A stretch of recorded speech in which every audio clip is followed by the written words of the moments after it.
This is R.J. Rushdoony, Easy Chair number 12, February the 15th, 1982. I want to thank those of you who have written to me and made suggestions about subjects to cover. One of you sent in a clipping about bankruptcies in the United States, and I'd like to comment very briefly on that. The article states, and I quote, "The vast number of personal bankruptcy cases filed these days is a national disgrace. In the first 9 months of 1981, there were 339,395 personal bankruptcy actions filed nationwide. It's getting so filing for bankruptcy is about as common as filing for divorce and carries about the same stigma. Much of the increase can be attributed to double-digit inflation, credit card abuse, unemployment, and other problems brought on by recession.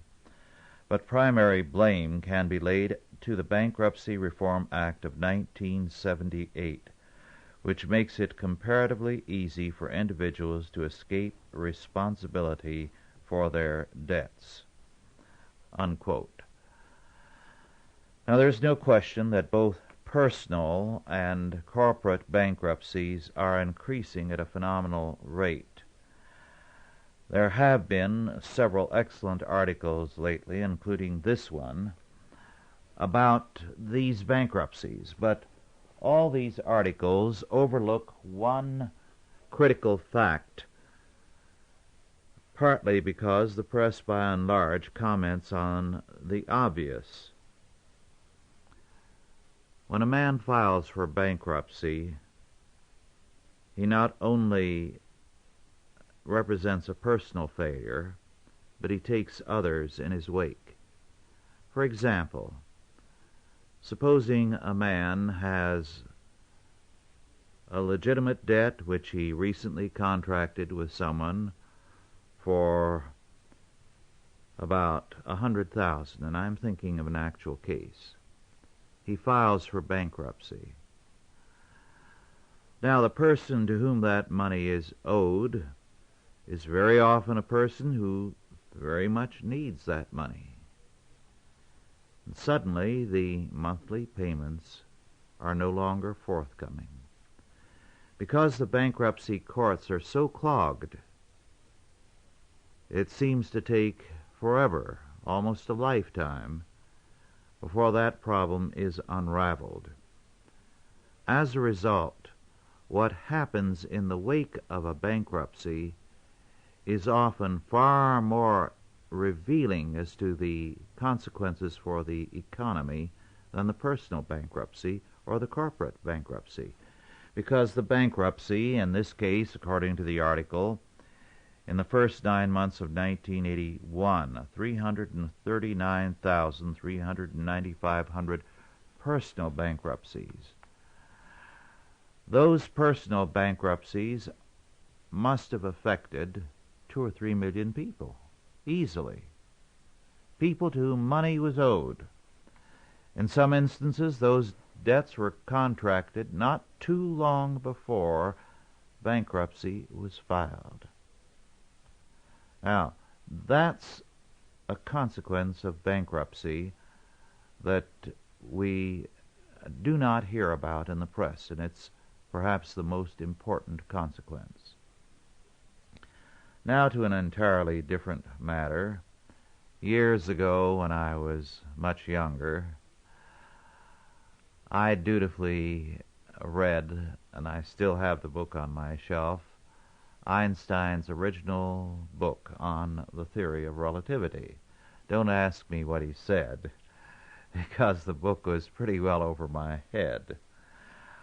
However, I recently, in fact this noon, when I was doing some browsing after lunch, encountered a definition of relativity given by Einstein himself. And here it's all clear.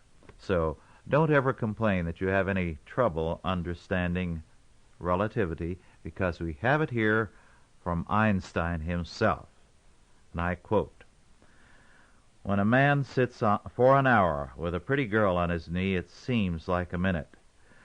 But let him sit on a hot stove for a minute, and it's longer than an hour. That's relativity." Unquote. Well, that now makes you a scientific savant, because you understand Einstein's explanation. I'd like to, while I'm with Einstein, give you his account of how things are sometimes misunderstood by definition. He said, and I quote, "I was once walking in the country on a hot day with a blind friend, and remarked that I would like a cold drink of milk. 'I understand drink,' said my friend, 'but what is milk?' 'A white liquid,' I replied. 'I know liquid, but what is white?' 'The same color as a swan's feathers.'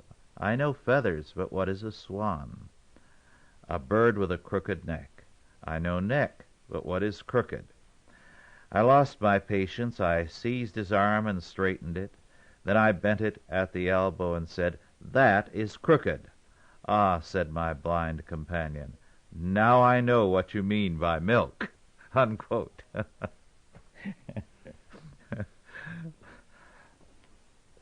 Einstein obviously had a sense of humor. Before we go on, a little more on a light vein, from John Quincy Adams, one of our very interesting early presidents. And in his memoirs, he wrote on this note, in a kind of a diary, "Philadelphia, October 12, 1818. We dined and spent the evening at Mr. W. Jones's, the President of the Bank of the United States. I was not satisfied with myself this day, having talked too much at dinner. I never take a large share in conversation without saying things which I afterwards wish were unsaid. Yet in the estimation of others I pass off, on the whole, better when I talk freely than when silent and reserved. This sometimes stimulates me to talk more than is wise or proper, and to give to the conversation of mixed companies a tone of discussion which becomes irksome and tedious. Nor can I always, I did not this day, altogether avoid a dogmatical and peremptory tone and manner, always disgusting, and especially offensive in persons to whose age or situation others consider some deference due." Unquote. Well, there are a few of us, I trust, who have not felt like John Quincy Adams at one time or another. Something else I liked as I was reading John Quincy Adams was his address of July 4th, 1821. It is a very critical comment on the British Empire.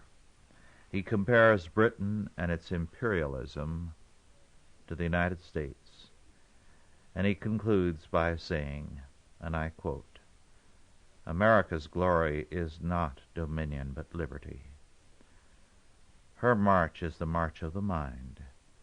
She has a spear and a shield, but the motto upon her shield is freedom, independence, peace. This has been her declaration. This has been, as far as her necessary intercourse with the rest of mankind would permit, her practice." Unquote. God grant that it may again be the case, and that our practice and our life may be one of a dedication to liberty. Now to a more serious subject, dealing just very briefly with a recently published book. Erwin Schiff, Schiff, How Anyone Can Stop Paying Income Taxes, written with Howie Merzin. Now, before you decide that I have joined the tax revolt, let me say I don't agree with Schiff. This was published by Freedom Books in Hamden, Hamden, Connecticut, in 1982. And Freedom Books are located at P.O. Box 5303, Hamden, Connecticut, 06518, in case you're interested. The book is priced at $10.95. However, I definitely am against the tax revolt, which Schiff is a major champion of. Schiff is a very intelligent and a superior man. He wrote an excellent book a few years ago entitled The Biggest Con: How the Government is Fleecing You. And I'm dealing with it because I regard Schiff as a man to take very seriously. He's a fighter. He is not afraid to put his life and his future on the line in terms of what he believes. In this book, what he tries to do, and I think makes a fairly good case, is to show how we can legally stop paying income taxes. By legally, he means according to law, in terms of acts of Congress, court decisions, IRS regulations, and so on. And his thesis is that the income tax is voluntary in nature. To be otherwise, it would violate the constitutional prohibition of slavery or involuntary servitude, which is what is compelled of us when we are compelled to keep records for the federal government, withholding taxes, do the accounting, and so on. Now, very clearly, Schiff lines up some persuasive legal decisions and the like, and has some legal victories to show for his thesis. But I think there's a serious fallacy in the entire tax revolt movement. First, let me call attention to something I wrote in one of the early journals of Christian Reconstruction, which is still in print and available. It was on Jesus and the tax revolt. And I went there into the fact that Jesus had to deal with the tax revolt in Judea. The people of the day were against paying taxes to a very unpopular authority, the Roman government. And so Jesus had to deal with the tax revolt issue, and did very tellingly. He was against it. Now, the second point I'd like to make with regard to Schiff's argument is that he is relying on the law, on court decisions, on IRS regulations and the like, and there is nothing more dangerous to rely on than the law, because the Constitution today does not mean very much. It is a pretext used by the courts in a variety of ways to accomplish what they want to accomplish in the way of social legislation. A very interesting book just being published now by Oxford University Press in New York. Their mail order address is 16-00 Pollitt, P as in Paul, O-L-L-I-T-T Drive, Fair Lawn, F-A-I-R-L-A-W-N, New Jersey 07410. The book will not officially be published until April, and it will then be published for $15.95. But the book is very important. The title, by the way, is The Brandeis-Frankfurter Connection: The Secret Political Activities of Two Supreme Court Justices. The author is Bruce Allen Murphy, Assistant Professor of Political Science at Pennsylvania State University.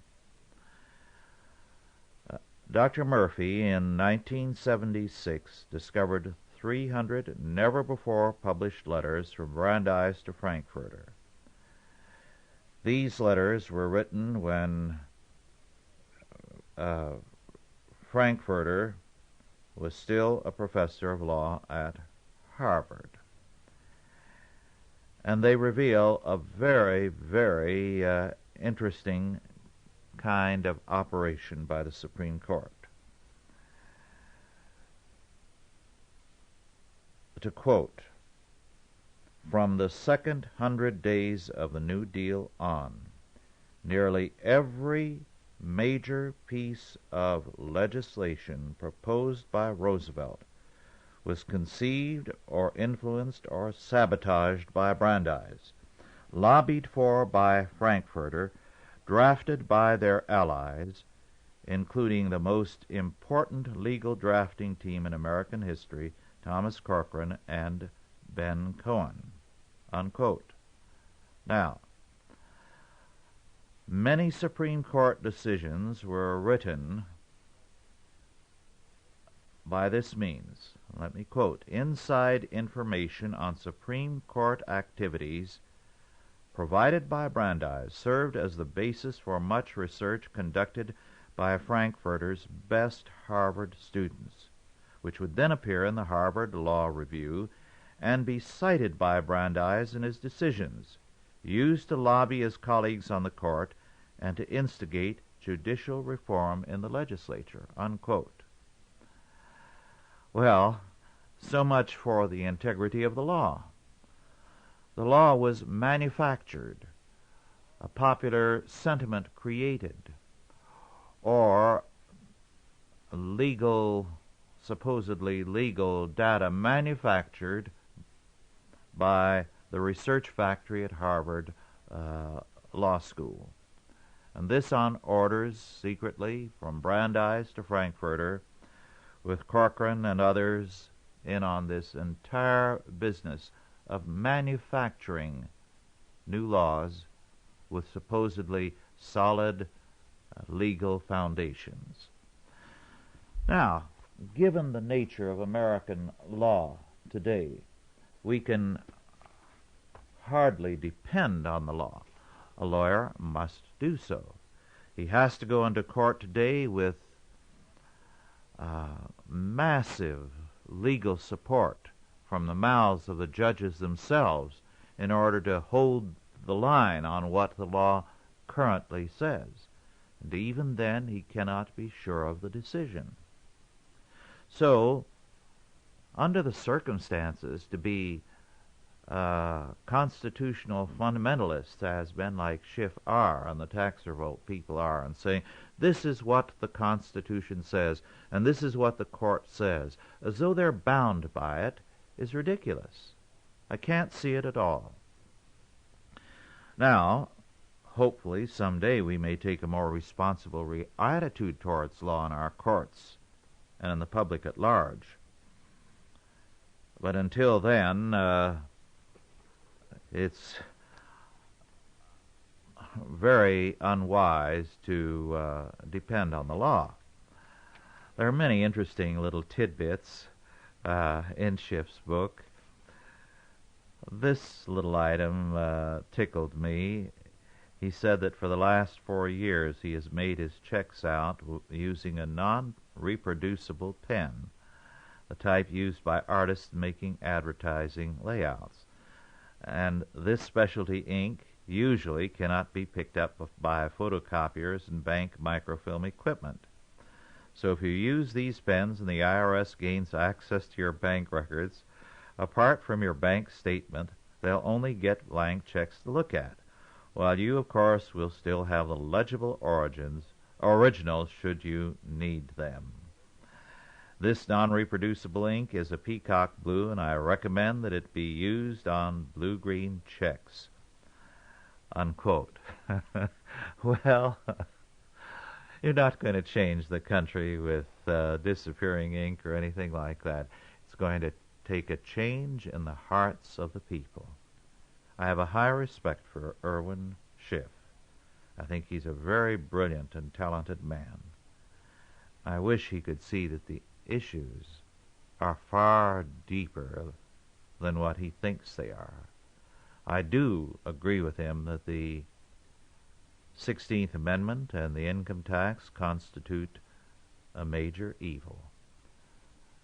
But the real evil lies deeper. It is envy in the hearts of men. Envy which led men to say, we're going to soak the rich.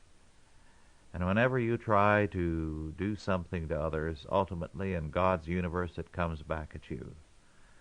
And so today the people who with envy created that are now being hard hit. However, one interesting fact in Schiff's book, and there are a number of very interesting points, but this, I think, is one that we tend to forget. We look back on history and see only the lack of technology comparably in times past, and therefore feel that everything that then existed was just horrible. Now, serfdom was a very real and, in some respects, an ugly fact. However, we must not overrate it. It also meant protection from serfs, for the serfs, the peasantry. It had its pros and its cons, and that's why it lasted so long. Actually, the worst era of serfdom was in the late Middle Ages to the 19th century. In other words, when there came a decline in the life of the church in the later Middle Ages, there was also a decline in the life of the people. And serfdom became much more ugly as a result. And slavery and serfdom, and there is a difference between the two, but they are related, began to flourish in Western civilization. As a matter of fact, serfdom only came into Russia about the same time, in the modern era. Old Russia had its problems with the Mongols and with other things, but they did not have serfdom. The peasantry owned their own lands and were free. Moreover, when we talk about slavery today, we think about the Negroes, which is not justifiable. In many respects, black slavery in the United States was not as difficult a lot as serfdom was in Europe at the comparable time. And by the way, slavery persisted in some parts of Europe almost to the same time. Into the early 1800s, there was still slavery in Tuscany. On top of that, the lot of many of the serfs in Europe was far, far more degrading and evil than that of the Negro slaves in this country. So, bad as slavery was and unbiblical as it was, we must recognize that when we look at our past as though we were singularly evil among the nations, we are distorting history seriously. The fact of serfdom in some portions of Europe was so bad that vast numbers of children were abandoned by parents who had no will to live, had no desire to have their children live. They were left at foundling homes where they died for the most part. It was an era of a horrible hopelessness. Well, Schiff makes an interesting point. He says, if the serfs during the Middle Ages turned over 25% of their productivity to their lords, what does that make current Americans who now pay better than 40% of their productivity to their lord, government? Is America truly the land of the free and the home of the brave? Or has it become rather the land of the indentured and the home of the meek? Taxation is one thing, but what we now have in America is the illegal confiscation of wealth in the guise of lawful taxation. Now that point is thoroughly valid. It's an excellent point. It's easy to look back and say that because the serfs didn't have the technology we have, therefore their lot was a horrible one. But they paid a lesser portion of their income to their lords than we now pay to civil government. So we can hardly call ourselves free and the serfs unfree. As a matter of fact, what we need to recognize is that slavery is today more prevalent than it ever was before in history.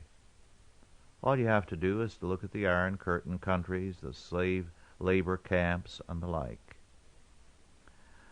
Moreover, what we need to recognize is that as the courts have interpreted it,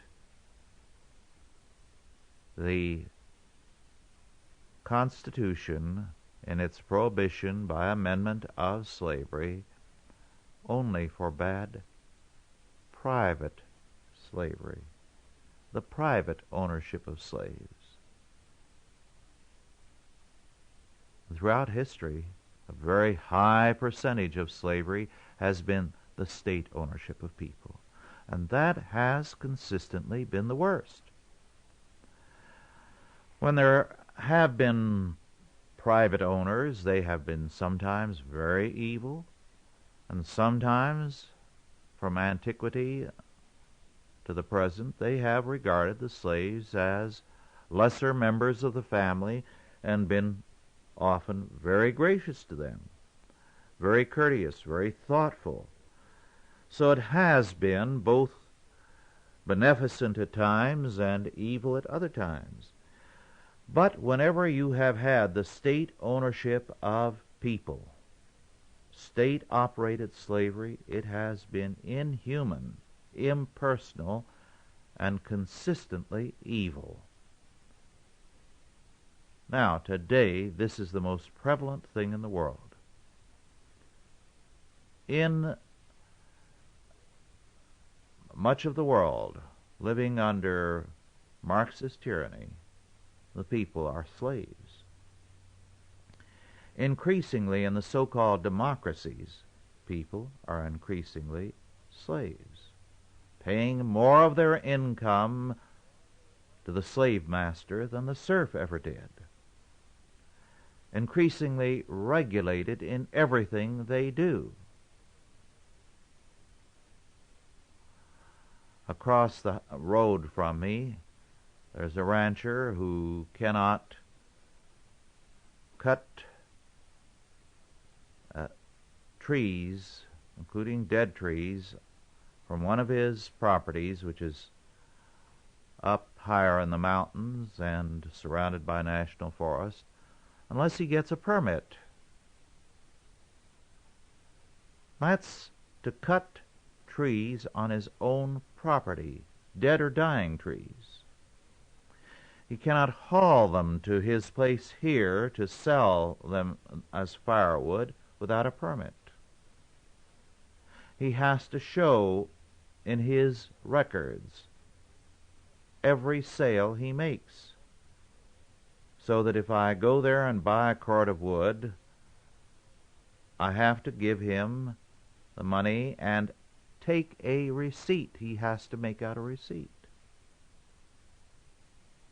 Now, this is a kind of regulation we have, and it isn't as bad as in some states. I know a friend in Virginia who found that he could not cut a branch from a tree that was dead, the branch, or cut down a dead tree without a permit from the county. Is that freedom? This is the kind of thing that is routinely commonplace. It is a form of slavery.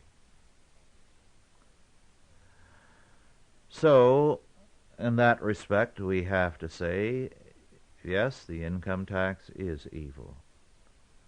But the evil lies deeper than the tax protest movement realizes. Karl Marx favored the tax revolt. He was the great modern exponent of it. His reason for favoring it was because he wanted to disrupt society. He wanted to create a tremendous breakdown in civil government in order to pave the way for revolution. Now, that's all a tax movement can do. It can be disruptive and destructive.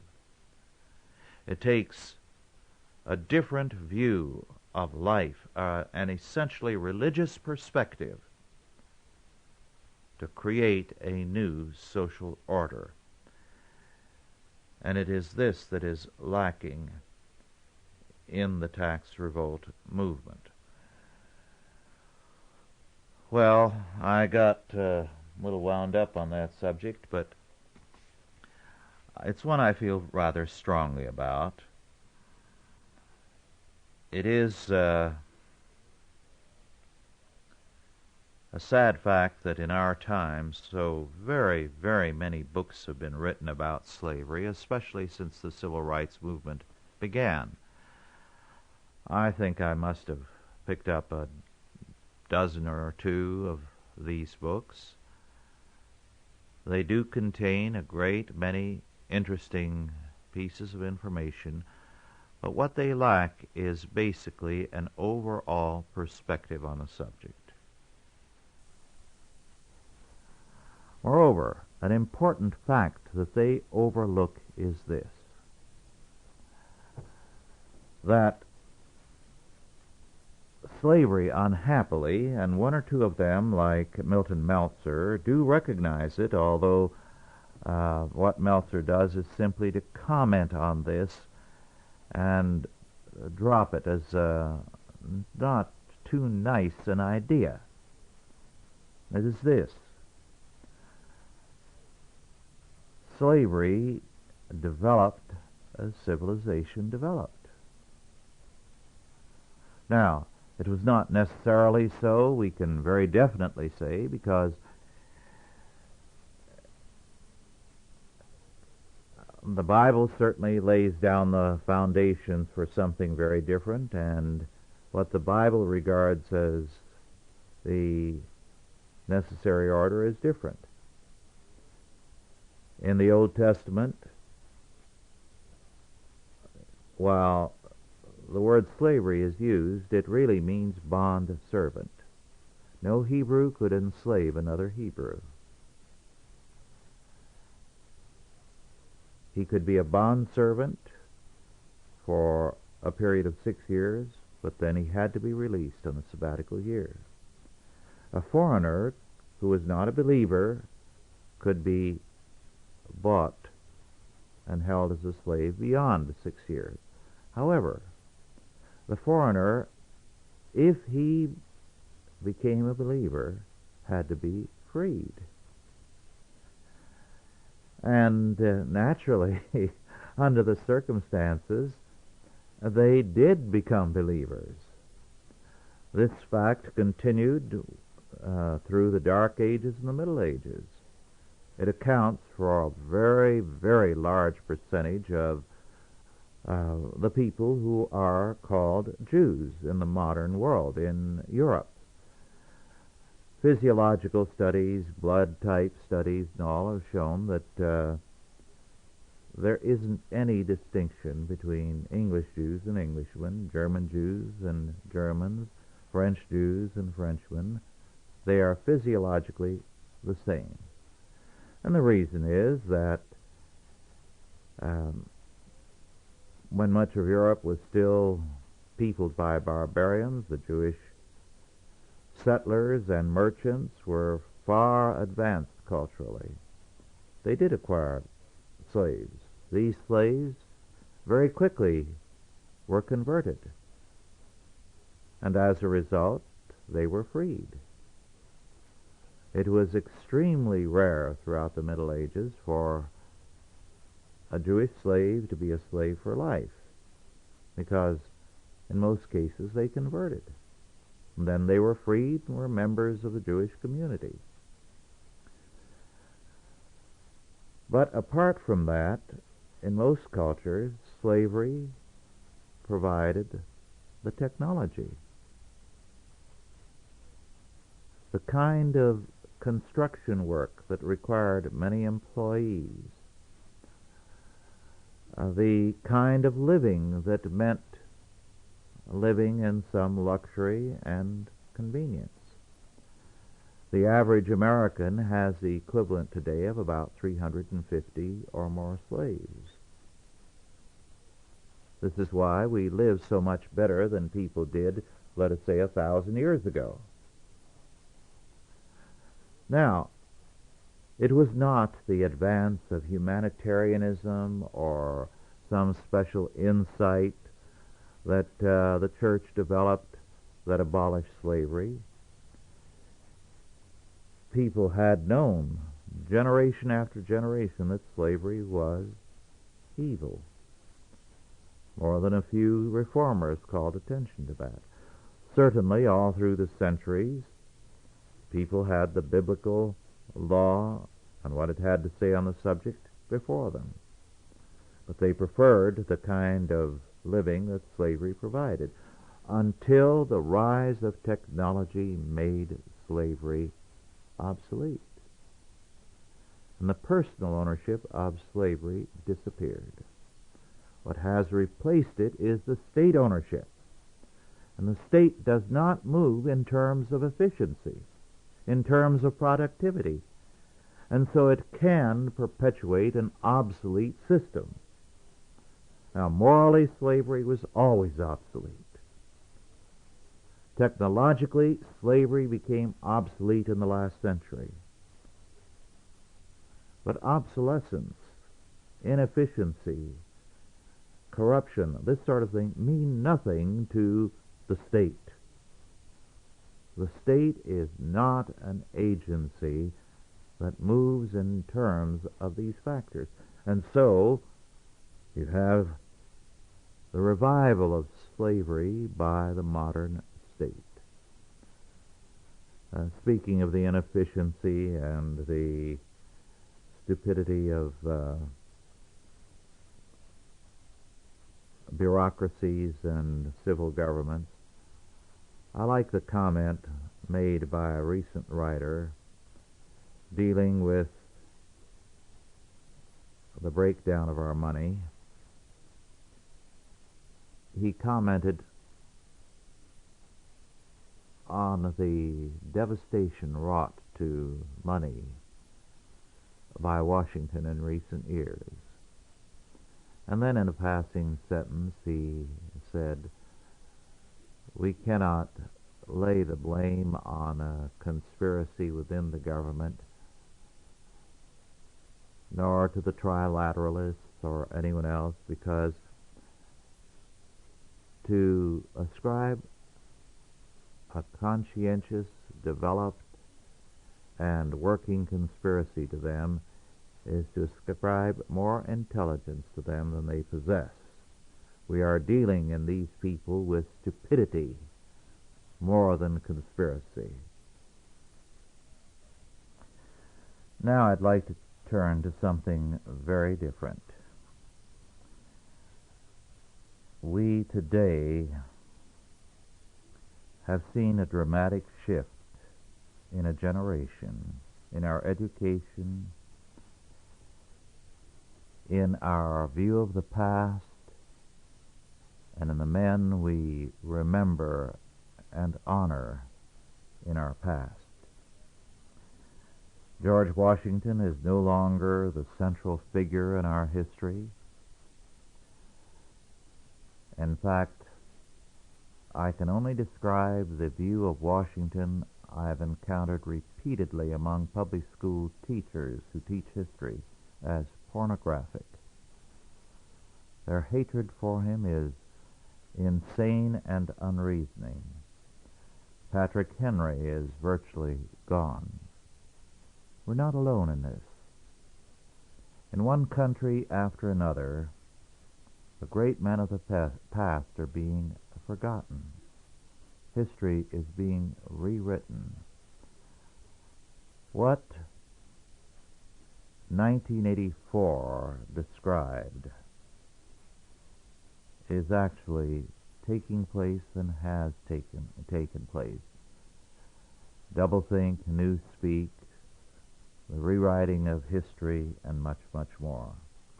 This is why I want to talk for a while now on a book that came out, published in England in 1934. The author was Roger Vercel. The title, Burton of Brittany.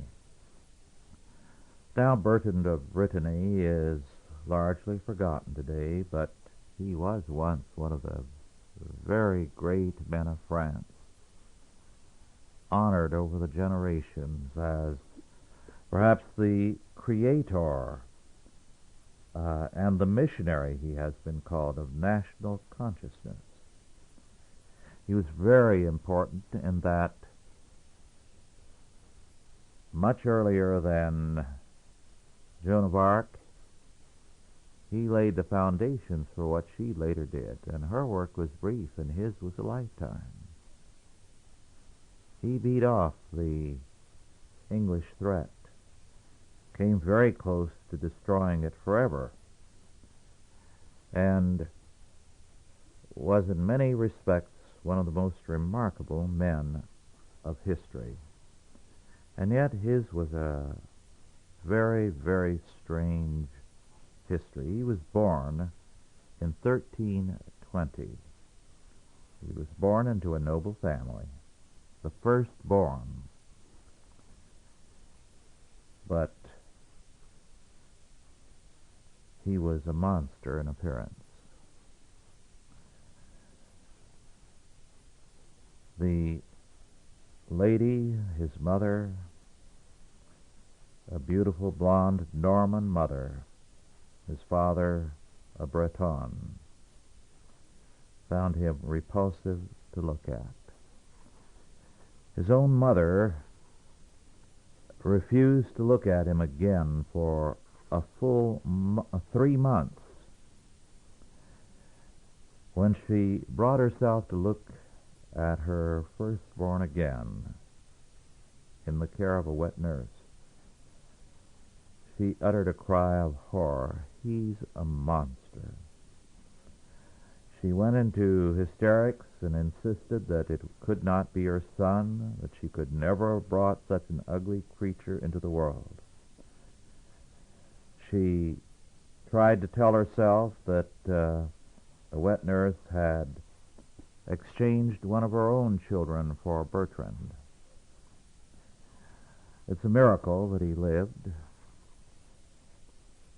He was despised by his parents as other children were born. He was pushed further into the background. He was not even allowed to eat at the same table with his father and mother, his brothers and sisters. They found him too repulsive to look at. He was allowed to sit in a dark corner, and the scraps that were left over from the plates of the rest of the family were brought to him at the end of the meal. They were hoping he would die. Certainly they did everything to ensure his death. But he survived. And he survived in spite of hearing his mother in hysterics whenever he was too obvious on the scene. Scream, "Would to God he were dead." The turning point in his life came when a nun called to visit her mother. This nun was something of an herbalist. She was a converted Jewess, and she saw the animal-like little monster in the corner. She went up to him to be nice to him, and he used only to beatings and to insults, snarled at her, and ran off, while his mother cried out that it was a waste of time to talk to anyone like that monster, and that his father and I wish he were dead and buried. Bertrand heard that.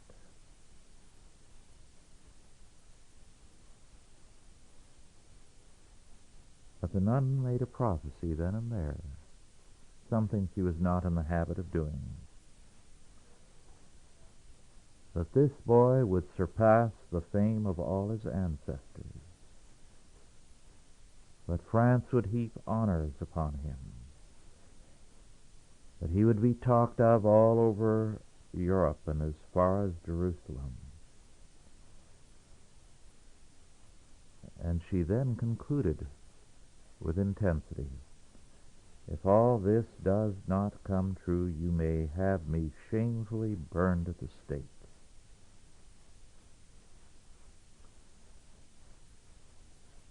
That nun's conviction shook the mother, so that from that time on, Bertrand was treated indeed as the eldest son. He was, as I recall it, about 11 at the time. Although something of a monster, he was incredibly strong. Earlier, before the nun arrived, it sometimes took 3 or 4 servants to hold him down and carry him out when the family did not want him around. To her dying day, the mother could not say a good word for him, but fearful of the nun's prophecy, she allowed him to be treated as the eldest son, so that he was now tolerated at best. When she died, by the way, his mother left something in her will for all the children except Bertrand. She could never accept the fact that this child had come out of her, and the father was not much better. Well, very early, he began to show his ability. He was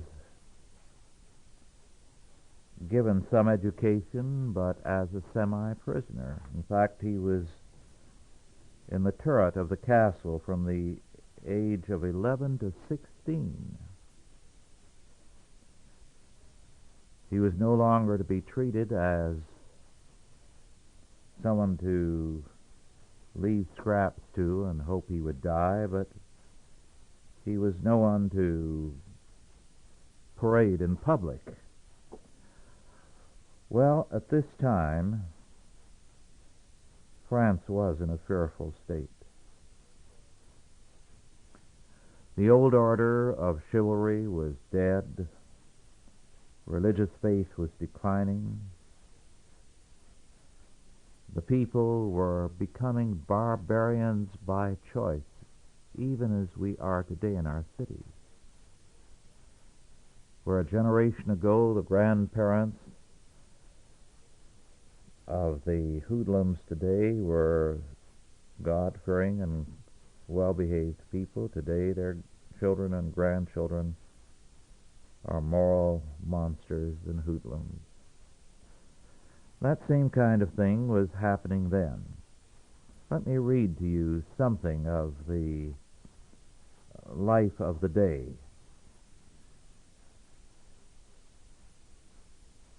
This is the year 1361, and Vercel comments, the names and the details of this chapter belong to history, not to melodrama. We have very extensive documentation. In a fortified castle in Normandy, the whole area now is under periodic control by various forces. At one time the French, another time the English. There is not much difference between the two. They regard the common people as nothing,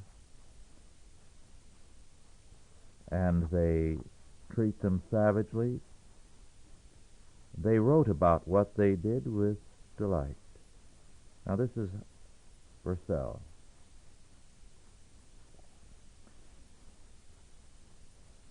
A monk, his face ravaged with sorrow, crosses the busy yard. On seeing him, an archer on duty steps forward, bringing his weapon to attention.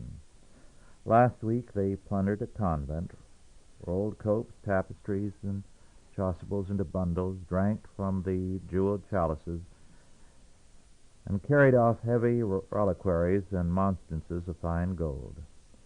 They drove the monks into the forest with pikes, ripped open those who lagged, but kept this old one to sing Mass for them on Sunday, for the company is religious on occasion. Friend of God, enemy of the whole world, says the captain. Thus it is that they keep in the north tower the abbess of a neighboring nunnery and a few nuns. Everything is well managed, too, and as the brigands are no great scholars, the monk keeps the books, draws up the balance sheet of weekly gains, writes out the safe conducts, parchments that are worth much when the peasants have to pay for them.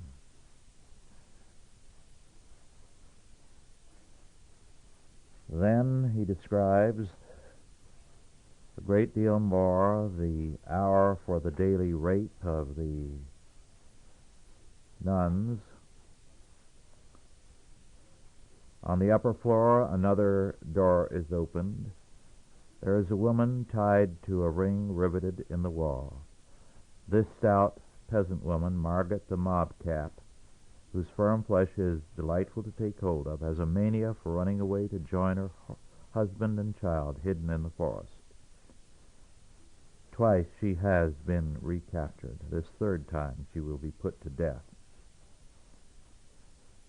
Vercel reminds us again that this is all documented. There were people who could write like this monk, and no one among the knights, so-called, who could read. Behind the next door, children are crying, some 10-year-old urchins who have been captured because the captain wanted pages. So that they would apply themselves to the study of fine manners, they were made to line up yesterday around a bread bin. It was opened. One of the little lads was thrust inside with a mad cat. It was closed again. The others stayed there until no more cries could be heard, only caterwaulings, until blood running out through the badly joined bottom of the chest stained the flagstone. Afterward, the bin was opened, and they were made to bend over the red, eyeless corpse, while the beasts sprang at their faces. Education. The patrol goes down. Here are a few peasants who, because they would not pay willingly, have had lips or nose or fists cut off. Strapped to their hands are copper pots, and riveted to their feet kettles. Thus they cannot move without causing a clatter, an ingenious precaution which considerably simplifies their supervision. Naturally, in this situation, the peasants were heading for the forest, trying to escape capture. And then they were hunted down like beasts. Those who are captured, and I quote, are leashed to the end of tethers that are smeared with blood, because there has been a little galloping on the way.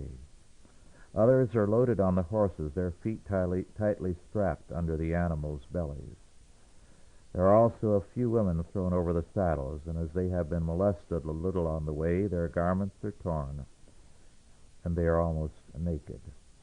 But now at the sound of the cavalcade there appears on the staircase of honor a lady whose high headdress, topped with lace, crowns the most skillful edifice of hair that could be admired at the court of Edward III in England. All pink with rouge, she trips up to the noble captain, whose expression, hardened by contempt, remains unchanged. She is the distinguished wife of the master. She has come from London. She loves the captain as the noble lady Isabel de Juliers, niece of the Queen of England, loved Eustache d'Aberchicourt for his fine exploits. The brigands have dismounted. The peasants, tied hand and foot, are lined up against the wall, and the game begins, a game of massacre. The good archers have seized stones and are throwing them with precision and force. The object is to break as many teeth as possible at one throw. They are counted by turning back the mangled lips. Thumbs are pinched too with small coals. The screams cannot rise above the laughter. Other peasants are thrown head down into the bottom of a sack which is hung on a peg. The jerk of the sack is very funny, and the lady laughs.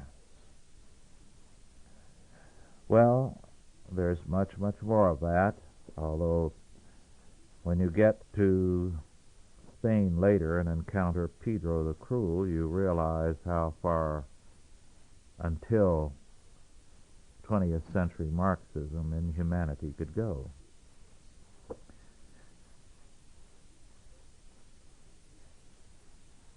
Bertrand took to the forest with a few young men.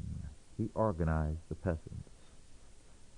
He created them into a fine army that beat back the English again and again.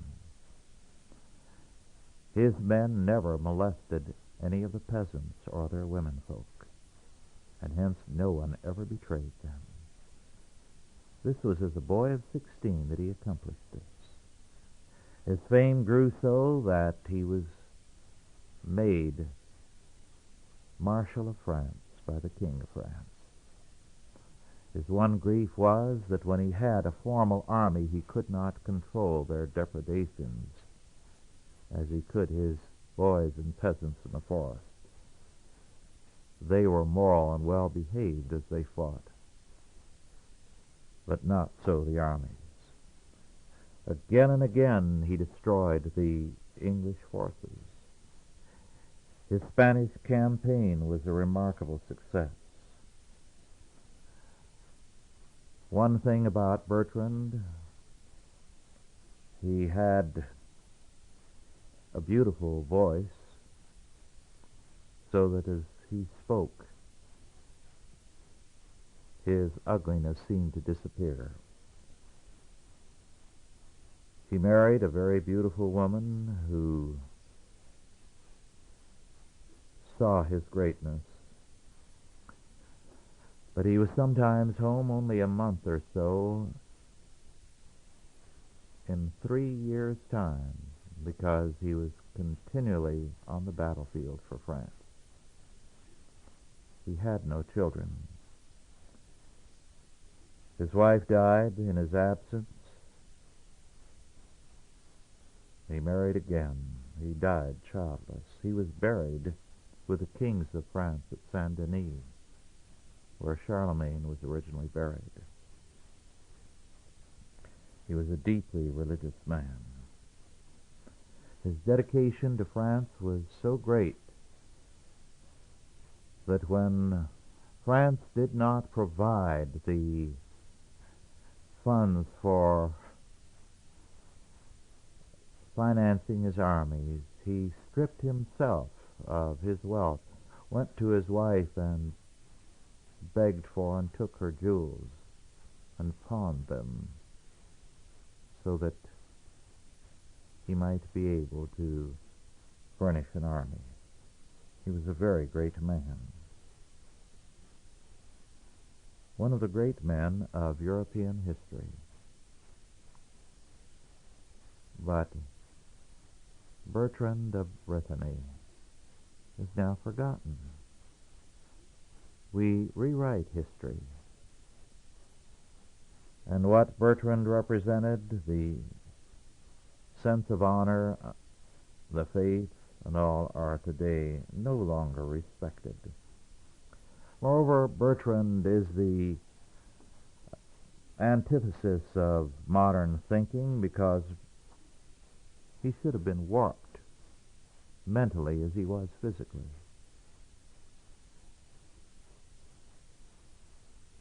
But he was not.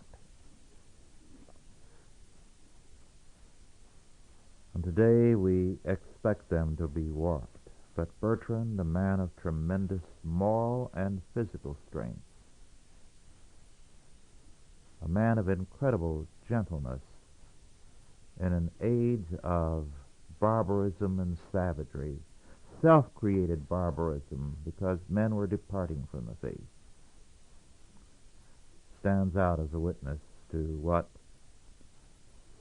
someone who had the most incredibly evil treatment as a child from his own parents could still become. Well, our time is virtually ended. I've enjoyed this again. I